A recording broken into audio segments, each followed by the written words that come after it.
Assalamualaikum warahmatullahi wabarakatuh.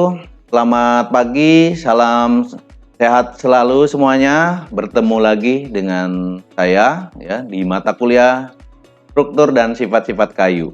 Pada pertemuan kali ini kita akan bahas tentang bagian utama batang pohon ya. Setelah mengikuti perkuliahan hari ini, diharapkan mahasiswa dapat sebutkan dan menjelaskan bagian-bagian utama dari batang pohon, dan mahasiswa juga dapat menjelaskan fungsi dari bagian-bagian utama dari batang pohon. Kita akan bahas secara mendetail terkait bagian utama batang dan fungsinya. Bisa kita lihat di sini gitu ya, gambar dari batang pohon mulai dari bagian luar sampai bagian dalam gitu ya. Dari bagian luar ada kulit. Nah, kulit dibagi menjadi dua gitu ya. Ada kulit luar yang bisa kita lihat secara jelas ya ketika kita melihat batang pohon. Kemudian juga sebenarnya di dalamnya ada satu lapis lagi yang disebut dengan kulit dalam atau phloem gitu ya. Kemudian masuk lagi ke dalam ada kambium ya.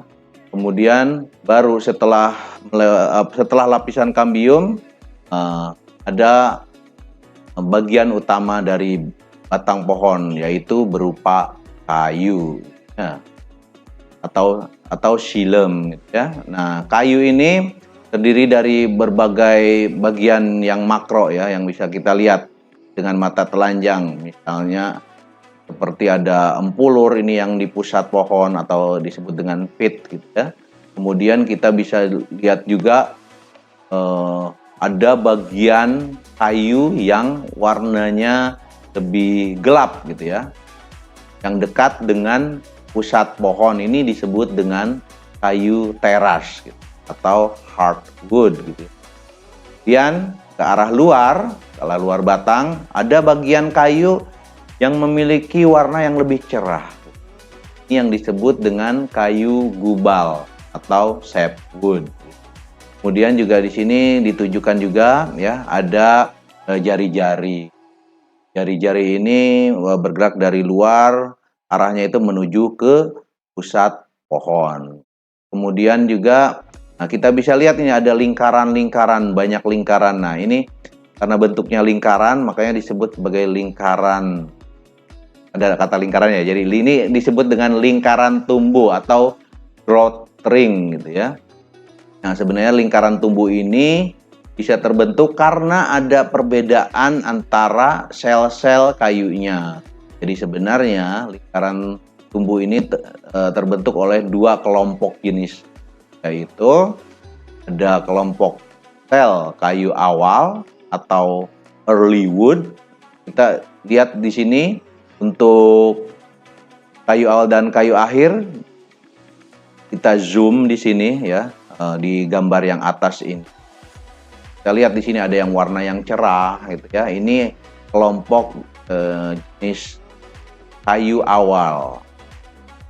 Kemudian yang terlihat lebih gelap di sini, ini adalah kelompok jenis-jenis kayu akhir atau late wood.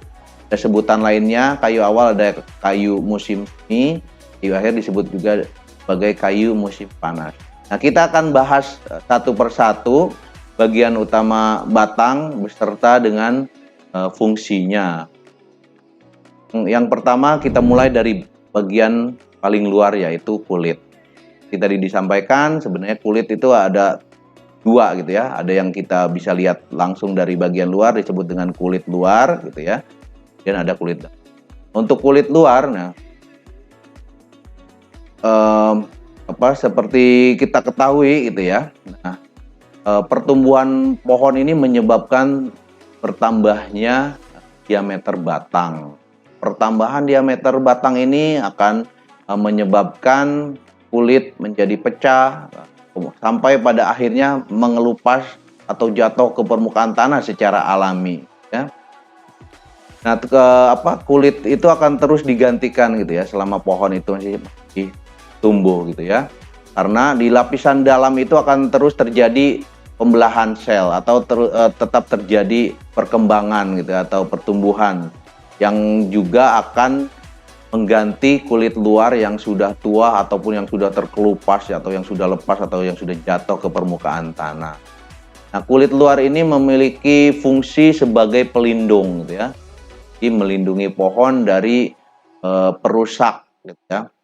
Dari perusak pohon yang alami, misalnya seperti serangan serangga ataupun serangan binatang dan lain sebagainya. Termasuk juga dari serangan manusia, misalnya yang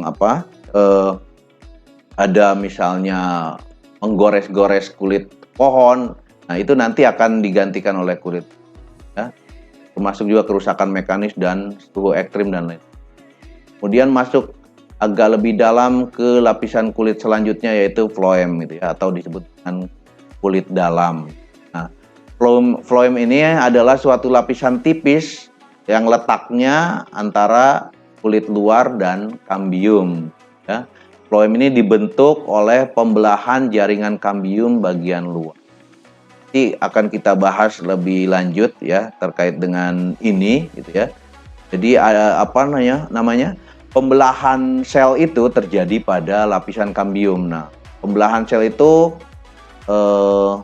terjadi kedua arah gitu ya, membelah kedua arah, ke arah dalam atau ke arah pusat pohon dan ke arah luar batang gitu ya. Nah, pembelahan jaringan kambium ke arah luar batang gitu ya. Nah, itu dia membentuk kulit baru ya, termasuk atau floem yang baru. Fungsi dari kulit dalam atau floem ini adalah untuk menyalurkan makanan gitu ya, atau menyalurkan cairan pohon gitu ya. Cairan pohon hasil fotosintesis ya. Fotosintesis terjadi di daun ya, kemudian hasilnya dari daun itu disalurkan ke berbagai jaringan pertumbuhan termasuk ke batang pohon juga. Nah, untuk secara vertikal ya, penyalurannya dari daun menuju ke batang, nah ini melewati lapisan kulit dalam ini atau floem ini. Selain itu, floem juga memiliki fungsi untuk menutupi luka kecil dan juga melindungi kayu dan kebusukan. Nah, ini kita lanjut ke lapisan yang lebih dalam lagi. Ini salah satu lapisan yang paling inti, yang paling penting gitu ya. Jadi ini adalah lapisan kambium ya. Jadi tadi dari paling luar ada kulit luar, kulit dalam, masuk lebih dalam ada lapisan kambium. Nah, kambium ini adalah suatu lapisan tipis ya, antara kayu atau xilem dan floem atau kulit dalam. Yang fungsinya sangat penting karena dia berfungsi untuk menghasilkan jaringan kayu baru dan juga jaringan kulit dalam yang baru. Ya, tadi sempat disinggung sedikit gitu ya, bahwa pembelahan sel itu terjadi di kambium ini ya. Makanya kambium ini merupakan bagian pohon yang sangat penting ya. Kambium ini merupakan tempat pembentukan sel melalui pembelahan dan penebalan yang menambah diameter batang. Tadi disampaikan pembelahannya ke dua arah. Pembelahan sel di kambium ke arah luar batang pohon itu akan membentuk kulit dalam yang baru atau floem yang. Pembelahan sel di kambium ke arah dalam akan membentuk sel-sel kayu yang baru. Nah, kambium ini, lapisan tipis kambium ini dia menyelubungi secara sempurna ya bagian-bagian seperti ranting, cabang, batang, dan akar. Itulah yang menjelaskan kenapa ranting, cabang, termasuk juga akar itu bisa memiliki dimensi yang besar gitu ya, bisa bertumbuh besar gitu ya diameternya. Karena memang di situ juga didukung oleh keberadaan lapisan kambium. Selanjutnya di dalam kayu itu gitu ya ada jari-jari kayu. Tadi sudah disampaikan bahwa proses fotosintesis menghasilkan gula gitu ya dari daun disalurkan secara vertikal melalui lapisan kulit dalam atau floem gitu ya. Nah, secara pohon juga atau batang pohon juga memerlukan saluran yang bisa menyalurkan hasil fotosintesis itu secara horizontal gitu ya, secara datar. Nah, bagaimana itu saluran hasil fotosintesis atau cairan pohon itu secara horizontal? Nah, inilah pentingnya jari-jari kayu. Ya. Jadi, jari-jari kayu ini yang berfungsi sebagai jalan angkutan makanan hasil fotosintesis secara horizontal. Dia menyalurkan dari floem menuju ke kambium. Setelah kambium disuplai oleh energi ya, oleh makanan tadi, sehingga kambium itu bisa melakukan pembelahan. Kemudian jari-jari ini juga terus itu ya menyalurkan energi atau cairan pohon hasil fotosintesis itu menuju ke pusat pohon. Nah, selain itu jari-jari kayu juga memiliki fungsi untuk menyimpan karbohidrat jika energi atau cairan pohon yang dihasilkan itu berlebih gitu ya. Kemudian juga jari-jari juga memiliki fungsi sebagai jalan angkutan horizontal untuk mengangkut bahan-bahan yang disimpan ya, yang berlebih tadi itu ya, dari pusat pohon menuju keluar pohon ya, terutama yaitu setelah periode tidur atau periode dorman. Kemudian seperti disinggung di awal tadi itu ada lingkaran tumbuh ya. Lingkaran tumbuh itu terbentuk oleh dua kelompok jenis sel kayu ya, yaitu kayu awal dan kayu akhir. Ini yang lingkaran tumbuh ini sangat terlihat jelas terutama untuk jenis-jenis kayu yang tumbuh di negara beriklim temperate atau yang memiliki 4 musim ya. Sama misalnya pada musim dingin itu karena cuacanya yang ekstrim gitu ya, sehingga kayu itu ada periode tidurnya. Jadi aktivitas kambium di daerah beriklim sedang atau temperate itu tidak terjadi sepanjang waktu ya. Jadi selama musim dingin itu kambium itu tidak aktif. Nah, mulai pada musim semi gitu ya, kambium itu akan kembali aktif gitu ya. Kemudian sel-sel di kambium itu akan mulai membelah kembali gitu ya.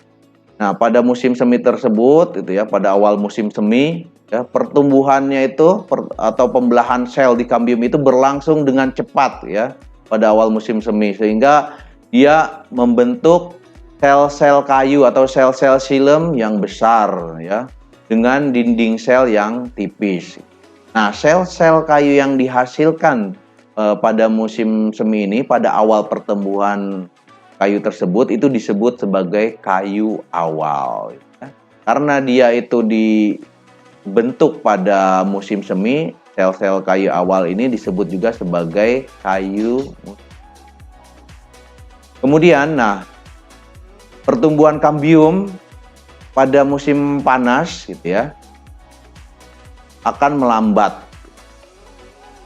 Kita ingatkan kembali ya, ada kalau misalnya pada negara beriklim temperate itu ada musim semi, kemudian setelah musim semi akan ketemu dengan musim panas, setelah musim panas akan ketemu dengan musim gugur gitu ya, kemudian ketemu musim dingin dan kembali lagi ke musim semi. Nah, jadi urutannya seperti itu gitu ya. Nah, setelah musim semi ya musim panas, jadi pertumbuhan kambium pada musim panas ini akan mulai melambat ya. Dan perkembangan pada kambium itu akan menghasilkan sel-sel kayu yang lebih kecil dengan dinding sel yang lebih tebal dibandingkan dengan sel-sel kayu yang dibentuk pada awal pertumbuhan atau pada musim semi tadi. Sel-sel xilem yang dibentuk pada musim panas ini disebut sebagai kayu akhir. Sama seperti tadi ya, karena sel-sel kayu akhir ini dibentuk pada musim panas, maka disebut sebagai kayu musim panas. Nah, tadi karena ada dua kelompok tadi yang memiliki karakteristik yang berbeda-beda gitu ya. Jadi terbentuklah semacam pita. Nah, pita-pita kayu yang berselang-seling yang dibentuk pada awal dan pada akhir musim tumbuh itu menandai batas lingkaran pertumbuhan tahunan, atau disebut juga dengan lingkaran tumbuh atau growth ring, atau lingkaran tahun atau annual ring. Seperti kita bisa lihat di sini ya, secara visual ya. yang ditandain warna merah ini adalah kayu sel-sel kayu akhir. Sebelah kanan di sini ini sel-sel kayu awal. Terlihat jelas sekali ini ya. Rongga selnya atau diameter sel-selnya ini lebih besar, ya, dinding selnya lebih tipis. Dan yang ini sel-sel kayu akhir, kita lihat diameternya lebih kecil gitu ya, dinding lebih besar. Kemudian kayu itu juga dikelompokkan menjadi dua ya, yang kalau kita bisa lihat perbedaannya secara visual, ada kayu gubal, ada kayu teras gitu. Kayu gubal itu lebih dekat dengan kulit gitu ya, lebih dekat dengan bagian luar batang pohon. Kayu teras dekat dengan pusat pohon. Nah, kayu gubal ini merupakan area pada kayu yang mengandung baik sel hidup maupun sel mati. Jadi kedua sel ini terkandung di dalam kayu gubal. Kayu gubal ini merupakan bagian aktif dari batang yang mengangkut air dari akar, bergerak ke atas menuju daun yang diperlukan oleh daun untuk melakukan proses fotosintesis. Ya. Semua bagian sel di kayu gubal ini memiliki fungsi untuk menunjang pohon secara mekanis.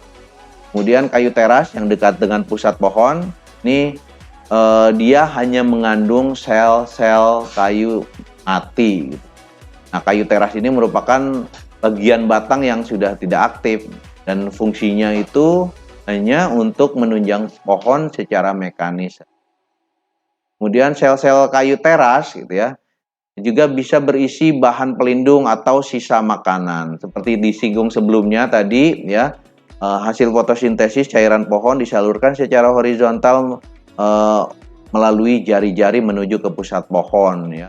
Itu menuju ke kayu teras gitu ya. Nah, dan di kayu teras tersebut disimpan sebagai cadangan makanan gitu ya, atau sisa makanan. Nah, sehingga kayu teras ini banyak mengandung bahan tambahan atau yang disebut dengan bahan ekstraktif. Itulah yang menjelaskan kenapa kayu teras itu memiliki warna yang lebih gelap gitu ya, karena itulah salah satu pengaruh dari keberadaan ekstraktif dapat mempengaruhi warna dari kayu ya, sama membuat warna kayu menjadi gelap. Kemudian zat ekstraktif itu juga penting itu ya, untuk atau memiliki ketahanan atau pertahanan yang lebih kuat terhadap serangan. Itulah yang menjelaskan kenapa secara umum kayu teras ini dia lebih awet gitu ya, tahan terhadap serangan organisme perusak kayu seperti serangan jamur. Nah, demikian disampaikan itu tadi bagian-bagian utama dari batang, mulai dari lapisan paling luar gitu ya sampai ke lapisan yang paling dalam beserta dengan fungsi-fungsinya. Mudah-mudahan rekan-rekan mahasiswa dapat memahami materi pertemuan kali ini. Jika ada pertanyaan silakan disampaikan melalui chat di Siakadu maupun di grup WhatsApp untuk perkuliahan ini. Saya akhiri. Terima kasih atas kehadirannya. Assalamualaikum warahmatullahi wabarakatuh dan selamat pagi.